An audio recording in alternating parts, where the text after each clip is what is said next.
प्रभु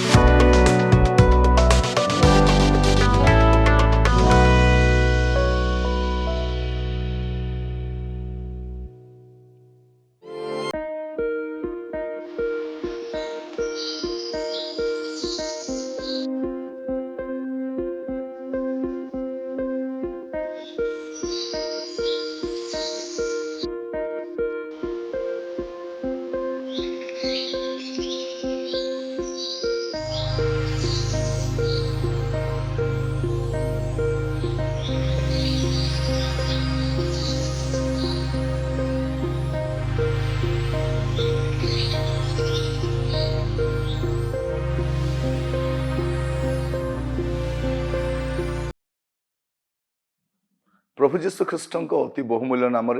संपर्क इंडिया द्वारा प्रस्तुत कार्यक्रम नुआ सकाल आशारे मुझे स्वागत जनावि। प्रभु प्रत्येक को बाहुल्य रूपे आशीर्वाद करूँ। आज जो प्रसंग में प्रभु का वाक्य रखापी चाहे प्रसंग शीर्षक है अदरकारी पितामाता। अदरकारी पितामाता जितेबाला आम देखू जे आमर बापा माँ कि पाइबार ना से पाइबा पर्यंत दरकारी मोर बापा मोर माँ मोर मम्मी मोर डैडी कहू किंतु जितेबाला आम से किसी पाइबार आशा न थाए बा सब पाई सारी थाऊ से जहाँ जहाँ आम पाइबा दरकार सब पाई सारी थाऊ आ जानू जे एम आउ कि दे पारे ना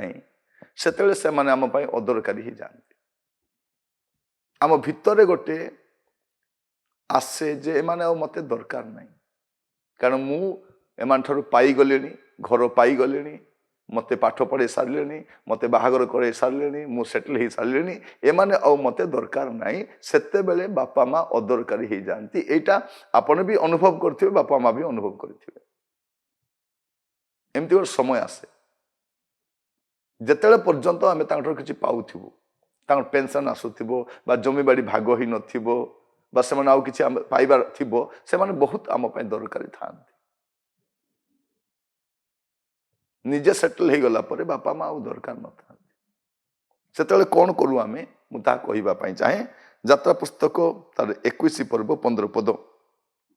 पुणी जे कि अपना पिता कि माता को प्रहार करे से अवश्य प्राणदंड तार हेब। कौन लिखा जाउछि पुणी जे कि अपना पिता कि माता को प्रहार करे तार अवश्य प्राणदंड हेब। कौन करिवो प्रहार करिवो हाथ में नहीं कथारे कथार अच्छी हाथ में मार ना भात में मार बोलिकी जदि क्या मारिबार अच्छी केमती मार हाथ में मार ना भात में मार खाइबा कमईदेव तांको कटु व्यवहार करिवो सेटा मारिबा सहित समान कथा मध्य मारिला भलिया करड़ा प्रहार भलिया कटु कथा कहती। कौन लिखा जाउछि ताहार अवश्य से मरी बसे गोटे दिन मरिब नहीं धीरे धीरे भी मरी बसे भोगी बसे तेणु से दंड से पाइब। जदि आमर लरे अच्छी जन को मारिबा लोक पाए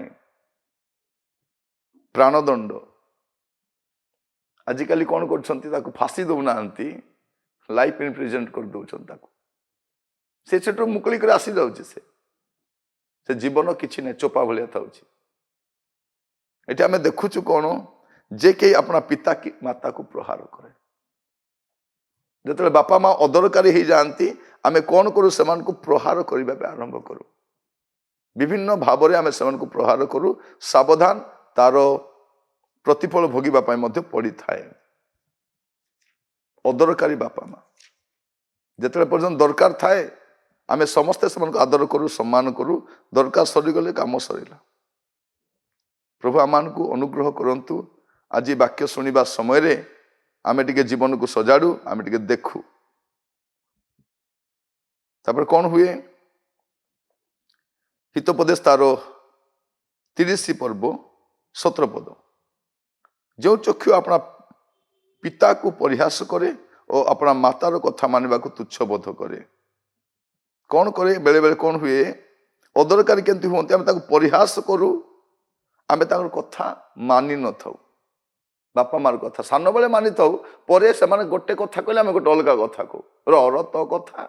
सब बेले खाली किसी ना कि कहूब कौन करूँ आम तुच्छ करूँ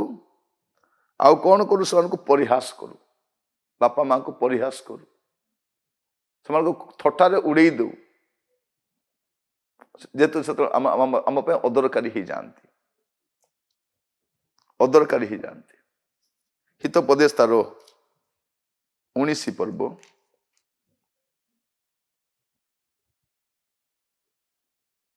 तार 26 पद जो पुत्र अपना पितार धन नष्ट करे पुणी अपना माता को तोड़ी दिए से लज्जा करो अपमानजनक कौन करे से तोड़ी दिए अदरकारी मत तुम्हें दरकार नहीं बापा माँ दरकार नहीं आजिकाली गोटे बापा माँ 4टा छुआर जत्न नेले 4टा छुआ मिसिक बापा माँ को भाग बंटा कर बापा तुम पाखे था माँ मो पाखे था मो पाखे 3 मास तुम पाखे 3 मास तुम पाखे 2 मास लज्जा भी लगुना गोटे बापा को संभाळा गोटे माँ को संभाळा बापा माँ को संभाळा भाग बंटा करेंगे